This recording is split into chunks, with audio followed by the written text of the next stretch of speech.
sekelompok 5 teman memutuskan untuk melakukan perjalanan yang mereka tahu sangat berisiko. Mereka sudah lama mendengar desas-desus tentang Area 51, basis militer rahasia Amerika Serikat yang penuh dengan misteri. Dengan keberanian yang nekat dan rasa ingin tahu yang tak tertahankan, mereka memutuskan untuk mendekati perbatasan terlarang itu. Setelah berkendara selama berjam-jam melalui jalanan yang sepi dan berdebu, mereka akhirnya tiba di batas Area 51. Papan peringatan besar yang mengancam dengan kata-kata, "Dilarang masuk," berdiri tegak di depan mereka. Namun, keingintahuan mereka mengalahkan rasa takut. Dengan hati-hati, mereka merangkak melewati pagar kawat berduri dan mulai menjelajahi daerah itu.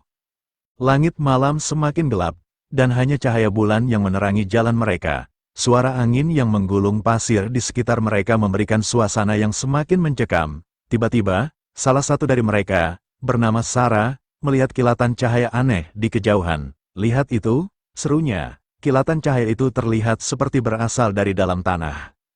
Mereka mengikuti cahaya itu sampai menemukan pintu besi yang setengah tertutup, tertanam di tanah gurun. Tanpa berpikir panjang, mereka membukanya dan menemukan tangga menurun ke dalam kegelapan. Dengan senter sebagai satu-satunya sumber cahaya, mereka mulai menuruni tangga.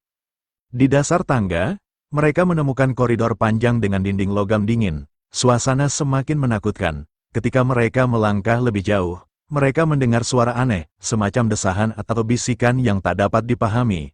Merasa merinding, mereka melanjutkan perjalanan hingga sampai ke sebuah ruangan besar yang tampak seperti laboratorium tua yang ditinggalkan.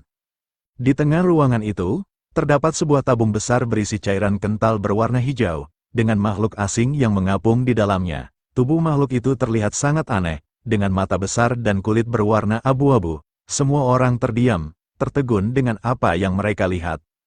Namun, sebelum mereka bisa berbuat apa-apa, lampu di ruangan itu tiba-tiba menyala, dan suara sirene meraung-raung. Pintu di belakang mereka menutup dengan sendirinya, dan mereka terjebak di dalam. Di tengah kepanikan, mereka melihat makhluk dalam tabung itu mulai bergerak. Matanya terbuka, menatap mereka dengan pandangan dingin.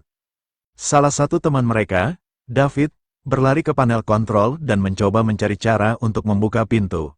Namun, alih-alih membuka pintu, dia tanpa sengaja mengaktifkan mekanisme yang melepaskan makhluk itu dari tabungnya. Cairan hijau tumpah ke lantai, dan makhluk itu jatuh, berdiri dengan kaki gemetar tetapi segera tampak mendapatkan kekuatannya kembali.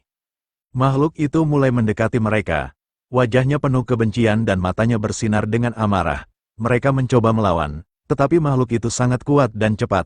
Dalam sekejap, Sarah ditangkap dan diangkat oleh makhluk itu. Jeritannya menggema di seluruh ruangan. Tiba-tiba, pintu ruangan terbuka dan sekelompok tentara bersenjata masuk, menembak makhluk itu dengan senjata yang tampak aneh, seperti tidak berasal dari dunia ini. Makhluk itu jatuh ke tanah, tak bergerak lagi. Tentara itu kemudian membawa teman-teman yang tersisa keluar dari ruangan, mengabaikan pertanyaan mereka.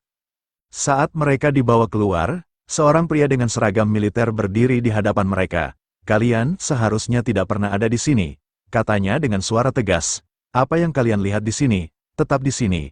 Jika kalian bicara kepada siapapun, kalian akan dihapus dari dunia ini seperti debu." Dengan ancaman itu, mereka dibawa keluar dari fasilitas dan dilepaskan di pinggir jalan gurun yang sepi. Mereka kembali ke kehidupan mereka, namun tidak ada yang sama lagi. Mimpi buruk tentang makhluk itu menghantui mereka setiap malam. Mereka selalu merasa diawasi, seperti ada mata yang selalu mengintai dari kegelapan. Dan sampai hari ini, mereka tidak pernah berbicara tentang malam itu lagi.